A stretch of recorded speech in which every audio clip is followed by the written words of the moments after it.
Hello everyone, today's video is a little different and is about macroing, specifically how it helped the game in some ways, but also hurt the game. Over the past few days I've asked a few people about their opinion on macroing, and quite surprisingly it's actually very mixed.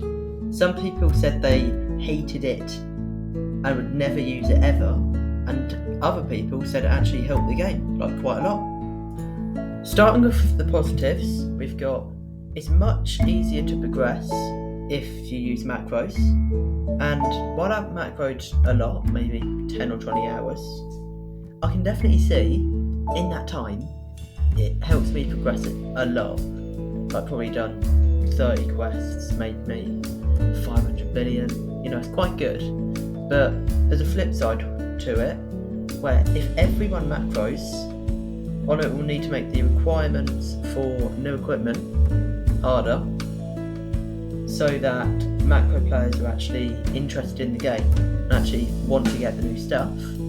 It's hard, but the players who can't macro essentially can't get it, which would basically make the game inaccessible to anyone who cannot macro, and especially mobile players. The only other positive thing about macroing that I can actually think of is the hourly stats it gives you. It shows like how many abilities you have throughout the hour and stuff, how much honey you make. It's very useful, so you can actually get a better hive build, because it's very hard to keep track of every single thing or grinding for an entire hour. Well, Nitro Macro just does it for you, so you can just immediately see. However, because it's a macro and it's not entirely efficient, it's not going to fully reflect what you'd have while grinding.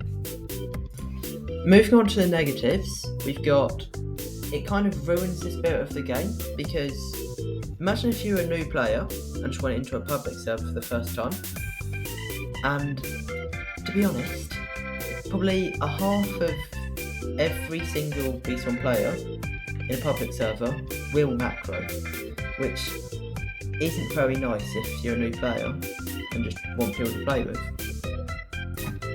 Because it's a lot easier to progress and make honey with macros, it is essentially impossible in 2024 to get on the leaderboard without macroing.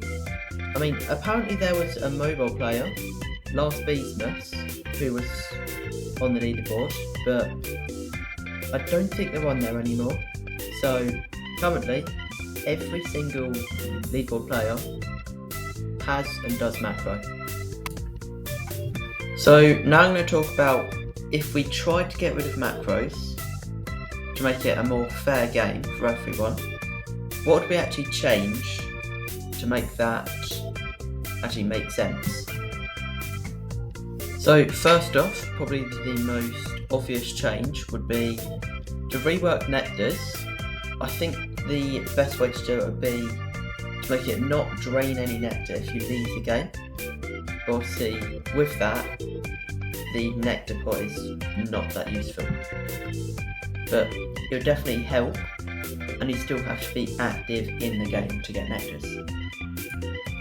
We could also, assuming it's actually possible, I mean, I'm not a developer for macros, so I wouldn't know, but you could probably somehow make the hourly stats come up even if you're not macroing. So if you're just casually grinding, it would just give you hourly stats, which would be, more applicable to actually grinding.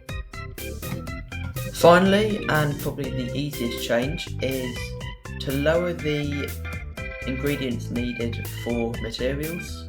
For example, like Gummy Baller, it is very difficult to get everything without macroing. Same with like Dark Side, Tide Popper, Petal Planter, Planter of Plenty, and so on. So yeah, if we lower them, the requirements needed, it'll be a lot easier to progress, meaning macros probably wouldn't actually be that necessary. Those are the ideas I came up with to fix macroing, or just make it a more accessible game. If you have any other ideas, maybe put them in the comment section. Subscribe. See you next time.